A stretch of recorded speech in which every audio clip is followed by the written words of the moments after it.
Judges chapter 7. Gideon defeats the Midianites.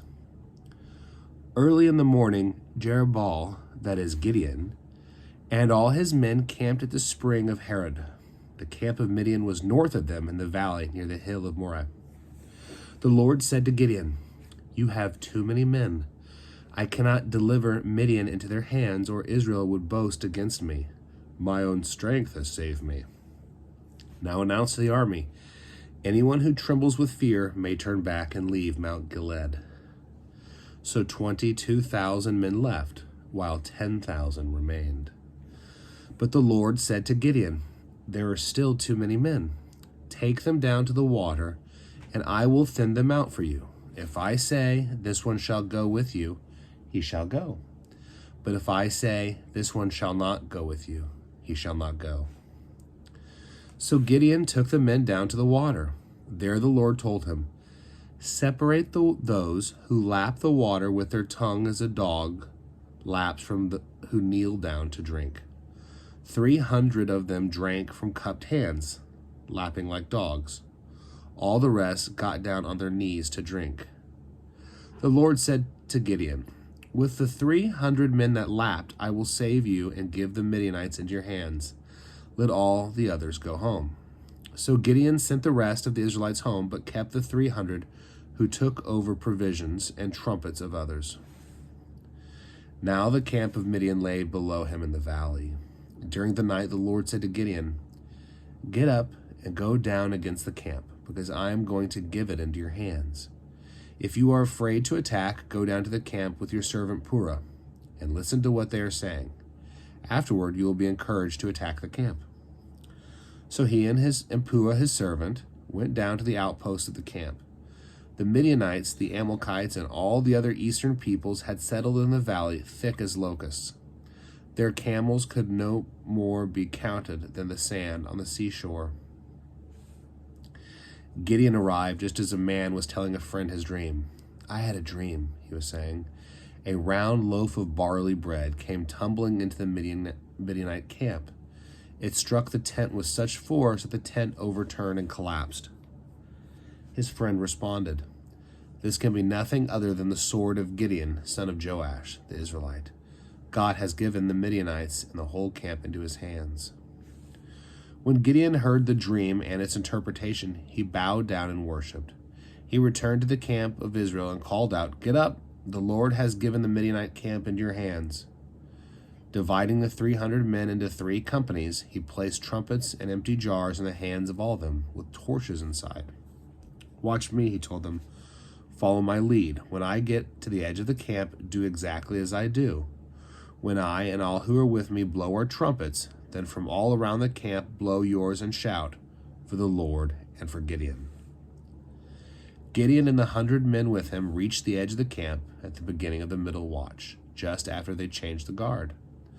They blew their trumpets and broke the jars that were in their hands. The 3 companies blew the trumpets and smashed the jars, grasping the torches in their left hands and holding in their right hands the trumpets they were to blow. They shouted, "A sword for the Lord and for Gideon."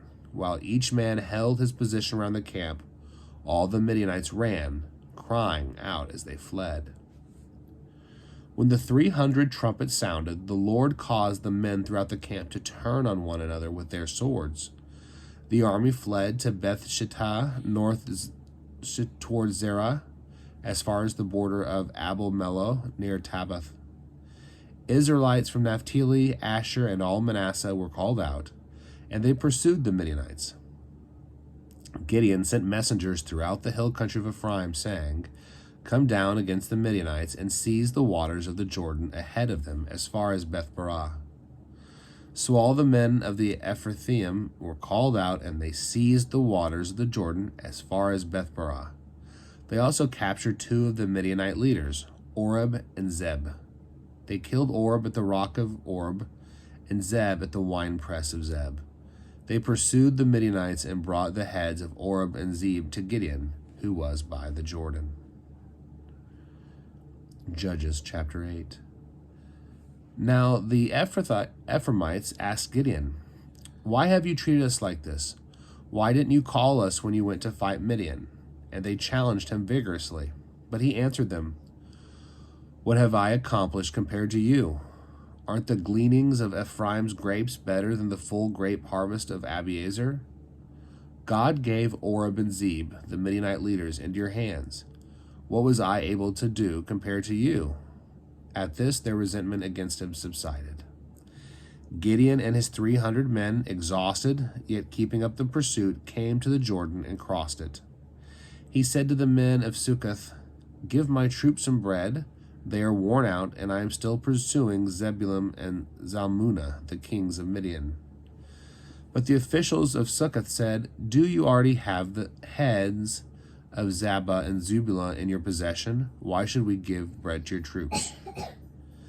Then Gideon replied, "Just for that, when the Lord has given Zebulun and Zebulun into my hand, I will tear your flesh with desert thorns and briars." From there he went up to Peniel and made the same request of them, but they answered as the men of Succoth had. So he said to the men of Peniel, "When I return in triumph, I will tear down this tower." Now Zebah and Zalmunna were in Karkor with a force of about 15,000 men. All that were left of the armies of the eastern peoples. 120,000 swordsmen had fallen. Gideon went up by the route of the nomads east of Nobah and Jogbeh and attacked the unsuspecting army. Zebah and Zalmunna, the two kings of Midian, fled, but he pursued them and captured them, routing their entire army. Gideon, son of Joash, then returned from the battle by the pass of Heres. He caught a young man of Succoth and questioned him, and the young men wrote down for him the names of the 77 officials of Succoth and the elders of the town. Then Gideon came and said to the men of Succoth, "Here are Zebah and Zalmunna, about whom you taunted me by saying, 'Do you already have the hands of Zebah and Zalmunna in your possession? Why should we give you bread to your exhausted men?'" He took the elders of the town and taught the men of Succoth a lesson by punishing them with desert thorns and briars. He also pulled down the tower of Peniel and killed the men of the town.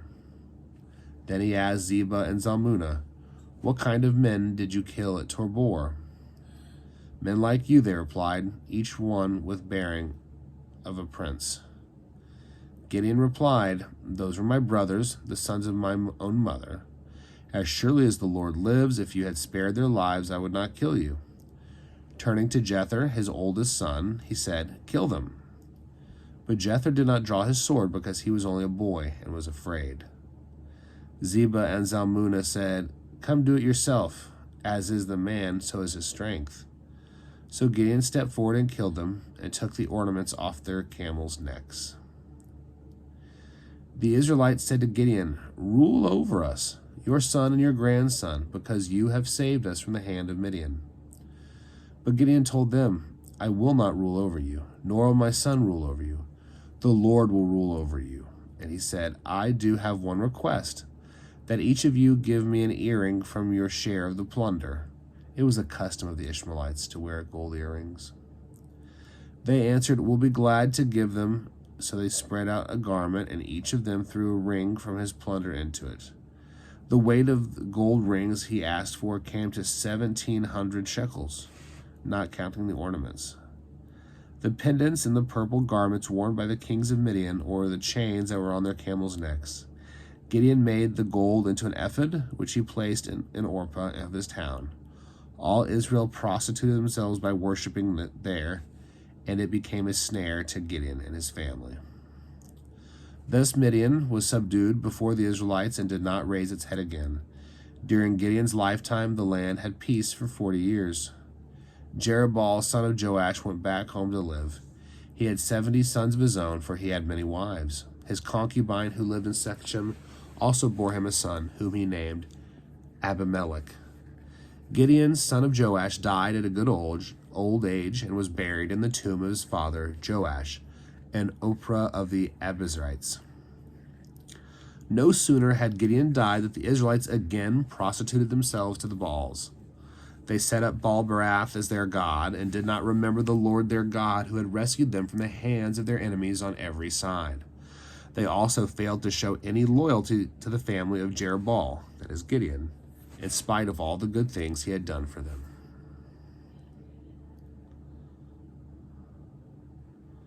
Judges chapter 9. Abimelech, son of Jerubbaal, went to his mother's brothers in Shechem and said to them and to all his mother's clan, "Ask all the citizens of Shechem, which is better for you, to have all 70 of Jerubbaal's sons rule over you, or just one man? Remember, I am your flesh and blood." When the brothers repeated all this, the citizens of Shechem, they were inclined to follow Abimelech, for they said, "He is related to us." They gave him 70 shekels of silver from the temple of Baal-berith, and Abimelech used it to hire reckless scoundrels who became his followers. He went to his father's home in Ophrah, and on one stone murdered his 70 brothers, the sons of Jerubbaal. But Jotham, the youngest son of Jerubbaal, escaped by hiding. Then all the citizens of Shechem and Beth-Millo gathered beside the great tree at the pillar of Shechem to crown Abimelech king. When Jotham was told about this, he climbed up on the top of Mount Gerizim and shouted to them, "Listen to me, citizens of Shechem, so that God may listen to you." One day the trees went out to anoint a king for themselves. They said to the olive tree, "Be our king." But the olive tree answered, "Should I give up my oil, by which both gods and humans are honored, to hold the sway over the trees?" Next the tree said to the fig tree, "Come and be our king." But the fig tree replied, "Should I give up my fruit, so good and sweet, to hold sway over other trees?" Then the tree said to the vine, "Come and be our king." But the vine answered, "Should I give up my wine, which cheers both gods and humans, to hold sway over the trees?" Finally, all the trees said to the thorn bush, "Come and be our king." The thorn bush said to the trees, "If you really want to anoint me king over you, come and take refuge in my shade. But if not, then let fire come out of the thorn bush and consume the cedars of Lebanon." Have you acted honorably and in good faith by making Abimelech king? Have you been fair to Jerubbaal and his family? Have you treated him as he deserves? Remember that my father fought for you and risked his life to rescue you from the hands of Midian. But today you have revolted against my father's family. You have murdered his 70 sons on a single stone and made Abimelech, the son of his female slave, king over the citizens of Shechem, because he is related to you. So have you acted honorably and in good faith toward Jerubbaal and his family today? If you have, may Abimelech be your joy, and may you be his too. But if you have not, let fire come down from Abimelech and consume you, the citizens of Shechem and Beth-Millo, and let fire come out from you, the citizens of Shechem and Beth-Millo, and consume Abimelech." Then Jotham fled, escaping to Beer, and he lived there because he was afraid of his brother Abimelech. After Abimelech had governed Israel 3 years, God stirred up an animosity between Abimelech and the citizens of Shechem, so that they acted treacherously against Abimelech. God did this in order that the crime against Jerubbaal's 70 sons, the shedding of their blood, might be avenged on their brother, Abimelech, and on the citizens of Shechem, who had helped him murder his brothers. In opposition to him, these citizens of Shechem sent men on the hills tops to ambush and rob everyone who passed by, and this was reported to Abimelech. Now Gaal, son of Ebed, moved with his clan into Shechem, and its citizens put their confidence in him. After they had gone out into the fields and gathered the grapes and trod in them, they had a festival in the temple of their god. While they were eating and drinking, they cursed Abimelech. Then Gaal, son of Ebed, said, "Who is Abimelech, and why should we, Shechemites, be subject to him? Isn't he Jerubbaal's son, and isn't Zebul his deputy? Serve the family of Hamor, Shechem's father. Why should we serve Abimelech? If only this people were under my command, then I would get rid of him. I would say to Abimelech, call out your whole army." When Zebul, the governor of the city, heard what Gaal, son of Ebed, said, he was very angry. Under cover, he sent messengers to Abimelech, saying, "Gaal, son of Ebed, and his clan have come to Shechem and are stirring up the city against you. Now then, during the night, you and your men should come and lie in wait in the fields. In the morning, at sunrise, advance against the city. When Gaal and his men come out against you, seize the opportunity to attack them." So Abimelech and all his troops sent out by night and took up concealed positions near Shechem in four companies. Now Gaal, son of Ebed, had gone out and was standing at the entrance of the city gate just as Abimelech and his troops came out from their hiding place. When Gaal saw them, he said, Zebul, look, people are coming down from the tops of the mountains. Zebul replied, You mistake the shadows of the mountains for men. But Gaal spoke up again, Look, people are coming down from the central hill, and a company is coming from the direction of the diviner's tree. Then Zebul said to him, Where is your big talk now, you who said, Who is Abimelech, that we should be subject to him? Aren't these the men you ridiculed? Go out and fight them. So Gaal led out the citizens of Shechem and fought Abimelech. Abimelech chased him all the way to the entrance of the gate, and many were killed as they fled. Then Abimelech stayed in Arumah, and Zebul drove Gaal and his clan out of Shechem. The next day the people of Shechem went out into the fields, and this was reported to Abimelech. So he took his men, divided them into 3 companies, and set an ambush in the fields. When he saw the people coming out of the city, he rose to attack them. Abimelech and the companies with him rushed forward to a position at the entrance of the city gate. Then 2 companies attacked those in the fields and struck them down. All that day Abimelech pressed his attack against the city until he captured it and killed its people. Then he destroyed the city and scattered salt over it. On hearing this, the citizens in the tower of Shechem went into the stronghold of the temple of El-Berith. When Abimelech heard that they had assembled there, he and all of his men went out of Mount Zalmun. He took an axe and cut down some branches, which he lifted to his shoulders. He ordered the men with him, Quick, do what you have seen me do. So all the men cut branches and followed Abimelech. They piled them against the stronghold and set it on fire with the people still inside. So all the people in the tower of Shechem, about 1,000 men and women, also died. Next, Abimelech went to Thebez and besieged it and captured it. Inside the city, however, was a strong tower to which all the men and women, all the people of the city, had fled. They had locked themselves in and climbed up on the tower roof. Abimelech went to the tower and attacked it. But as he approached the entrance to the tower to set it on fire, a woman dropped an upper millstone on his head and cracked his skull.